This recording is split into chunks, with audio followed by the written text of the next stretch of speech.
জি, আসসালামু আলাইকুম রহমতুল্লাহি ওবরাকাতুহু। মোহাম্মদ নাজমুল হাসান বলছি, অকুপেশনাল থেরাপিস্ট। অকুপেশনাল টিপসে আজ খুব গুরুত্বপূর্ণ একটা জিনিস নিয়ে কথা বলব। দেখা গেছে যে অনেকেই প্রশ্ন করেন, অনেক প্যারেন্টসরাই প্রশ্ন করেন যে, "স্যার, অকুপেশনাল থেরাপি কি মানে এই যে জয়েন্ট কম্প্রেশন, এই যে আঙ্গুলের জয়েন্ট, এই যে একটার সাথে আরেকটা জয়েন্ট কম্প্রেশন, তারপরে হলো শোয়ায়া, চাপ দেওয়া, তারপর হলো এই যে কাপড় দিয়ে সারা শরীর র‍্যাপিং করে শোয়ায়া রাখা।" হ্যাঁ? তো এগুলা অকুপেশনাল থেরাপির আপনার একটা পার্ট।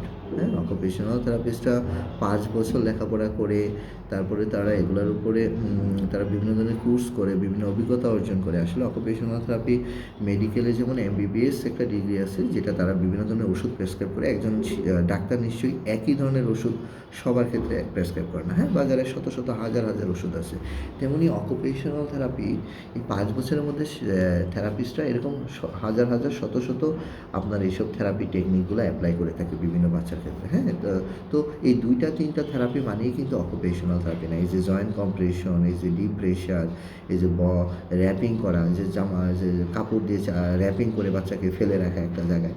হ্যাঁ? এগুলা অকুপেশনাল থেরাপিস্টের একটা পার্ট হতে পারে। হ্যাঁ? এগুলা নির্দিষ্ট কোনো আ সিম্পটমের উপর ভিত্তি করে থেরাপিস্টরা আসলে এই জিনিসগুলা বাচ্চার প্যারেন্টসকে বলতে পারে যে আপনারা বাসায় এই কাজগুলা করবেন। কিন্তু গণহারে সবার জন্য না। হ্যাঁ? তো আমি যেটা দেখতেছি যে গণহারে সবার জন্য এই ধরনের টেকনিক এপ্লাই করা হচ্ছে। এটা আমার মনে হয় না যে এটা কোনো থেরাপিস্ট করে। এটা নিশ্চয়ই ওনারা যারা করতেছে তারা আসলে অনভিজ্ঞ কেউ।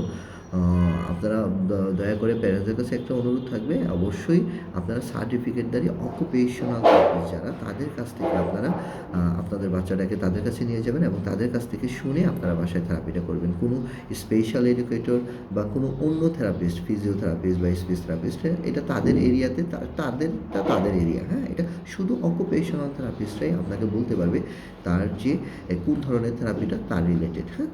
ওনাদেরটা ওনারা ভালো বলতে পারবে। হ্যাঁ? ওনাদেরটা আমরা কখনোই বলব না। তো কী করবেন? বিভিন্ন ধরনের জিনিস আছে। এগুলো সিম্পটমের উপরে নির্ভর করে। হ্যাঁ? সিম্পটম। এখন একটা বাচ্চা প্রচুর অস্থির, অস্থির একটা বাচ্চা, চঞ্চল একটা বাচ্চা। তাহলে থেরাপিস্ট কী করবে? আগে দেখবে যে বাচ্চাটা কেন এত অস্থির। ঠিক না? কেন এত চঞ্চল? হ্যাঁ? এটা বিভিন্ন ২ টা সিম্পটমের কারণে হতে পারে যে বাচ্চা চঞ্চল থাকবে, বাচ্চা অস্থির থাকবে, চঞ্চলতা করবে। এটাই তো স্বাভাবিক। এটা বাচ্চা তো, বড় তো আর না। বড়রা তো আর নিশ্চয়ই দৌড়াদৌড়ি লাফালাফি করবে না। বড়রা দৌড়াদৌড়ি লাফালাফি করলে সেটা স্বাভাবিকভাবে বুঝে নিতে হবে যে তার সমস্যা আছে। হুম? তো বাচ্চারা চঞ্চলতা করবে, দৌড়াদৌড়ি করবে, এটা খুবই স্বাভাবিক। তো এটা খুঁজে বের করতে হবে এটা কি আসলে আচরণগত সমস্যা, না বিহেভিয়ারাল প্রবলেম, না সেন্সরি সমস্যা। আচরণগত সমস্যা হলে এক ধরনের কাজ তার সাথে করতে হবে, এক ধরনের ট্রিটমেন্ট প্ল্যান হবে, এবং সেটা যদি সেন্সরি প্রবলেম হয় সেটার জন্য আরেক ধরনের ট্রিটমেন্ট প্ল্যান থেরাপিস্ট তৈরি করে দিবে। হ্যাঁ? তারপরে তাকে হোম প্রোগ্রামটা তৈরি করে দিবে। আচরণগত সমস্যা থাকতে পারে নরমালি বাচ্চাদের মধ্যে, অবশ্যই থাকতে পারে। সেন্সরি সমস্যাও থাকতে পারে। তো একজন থেরাপিস্ট, অকুপেশনাল থেরাপিস্ট, উনি অবশ্যই এই জিনিসগুলো খুঁজে বের করবেন। খুঁজে বের করে আপনার শিশুকে একটা সমাধান দিবেন। হ্যাঁ? সেক্ষেত্রে হতে পারে যে স্বাভাবিকভাবে আমরা যে ৮টা সেন্সরি সিস্টেম আছে, ৮টা সেন্সরি সিস্টেমের কথা বলি। হ্যাঁ? যে একজন থেরাপিস্ট যখন হোম প্রোগ্রামটা রেডি করবে বাচ্চার জন্য, উনি কিন্তু সেই ৮টা সেন্সরি সিস্টেমের উপরে কাজ দিবে। আপনাকে ওই জয়েন্ট কম্প্রেশন, ডিপ প্রেশার আর র‍্যাপিং, এই ৩টা তো একটা সেন্সরি সিস্টেম নিয়ে কাজ করে। হ্যাঁ? তাহলে বাকি ৭টা সেন্সরি সিস্টেমের কোথায় গেল কাজ? ঠিক না? তো একটা সেন্সরি সিস্টেম নিয়ে আপনার কাজ করলে হবে? আপনার বাচ্চা কি ইমপ্রুভ করবে? কখনোই ইমপ্রুভ করবে না। হ্যাঁ? এই যে জয়েন্ট কম্প্রেশনের মাধ্যমে আপনার বাচ্চা কী পাচ্ছে? প্রোপ্রিওসেপ্টিভ স্টিমুলেশন পাচ্ছে। র‍্যাপিংয়ের মাধ্যমে প্রোপ্রিওসেপ্টিভ স্টিমুলেশন পাচ্ছে। জিভ প্রেশারের মাধ্যমে প্রোপ্রিওসেপ্টিভ স্টিমুলেশন পাচ্ছে। তো প্রোপ্রিওসেপ্টিভ খুব ইম্পর্টেন্ট একটা সেন্সরি সিস্টেম। ঠিক আছে? মানলাম। আরও যে ৭টা সেন্সরি সিস্টেম আছে, হ্যাঁ? ট্যাকটাইল, আপনার অডিটরি সেন্সরি সিস্টেম, কানে শোনা, নাকে গন্ধ নেওয়া, হ্যাঁ? অলফ্যাক্টরি আছে, গ্যাস্ট্রেটরি আছে, এই যে জিহ্বার স্বাদ নেওয়া, ঠিক না? হ্যাঁ? তারপর হলো ভেস্টিবুলার আছে, আমাদের ইন্টারোসেপশন আছে। এই যে সেন্সরি সিস্টেমগুলো আছে, ভিশন আছে, এই সেন্সরি সিস্টেমগুলোর কাজ কই? এই সেন্সরি সিস্টেমের কাজ না করলে তো আপনার বাচ্চার আই কনট্যাক্টও আসবে না, আপনার বাচ্চা কানে শুনবেও না।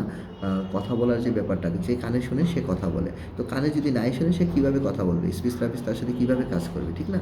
তাকে রেডি করতে হবে। এই যে ভেস্টিবুলার সেন্সরি সিস্টেম, তাকে তার অস্থিরতা কমানোর জন্য, হ্যাঁ? তাহলে তার অস্থিরতা কমানোর কাজটা কোথায় গেল? এই যে বাচ্চা হাত দিয়ে এটা সেটা ধরে, করে, উ করে। এই যে ট্যাক্টাইলের যে বিভিন্ন ধরনের সমস্যাগুলো আছে বা সেন্সরি যে প্রবলেমগুলো আছে, তো এই সমস্যাগুলার সলভ মানে কাজগুলা কোথায়? তো এর জন্যই বাচ্চাগুলো থাকে যে ইমপ্রুভ করতেছে না। একই কাজ, একই ধরনের জিনিস সারা বছর করার ফলে বাচ্চাগুলো ঠিকমতো ইমপ্রুভ করে না। তো দয়া করে আমি আর কাজটা আগাবো না। দয়া করে আপনারা প্যারেন্টসরা সচেতন হন, হ্যাঁ? এবং আমাদের যারা থেরাপিস্টগণ আছেন তারাও একটু সচেতন হন এবং কারা এই কাজগুলা করতেছে এবং প্যারেন্টসদের কাছে আমরা সঠিক থেরাপি টেকনিকগুলা প্র্যাকটিসটা তাদের কাছে তুলে ধরি এবং আমাদের বাচ্চাগুলো আস্তে, আস্তে সামনের দিকে এগিয়ে যাবে ইনশাআল্লাহ। তো আজ সেই পর্যন্তই। সবাই ভালো থাকুন, সুস্থ থাকুন। আসসালামু আলাইকুম ওয়া রাহমাতুল্লাহি ওয়া বারাকাতুহু।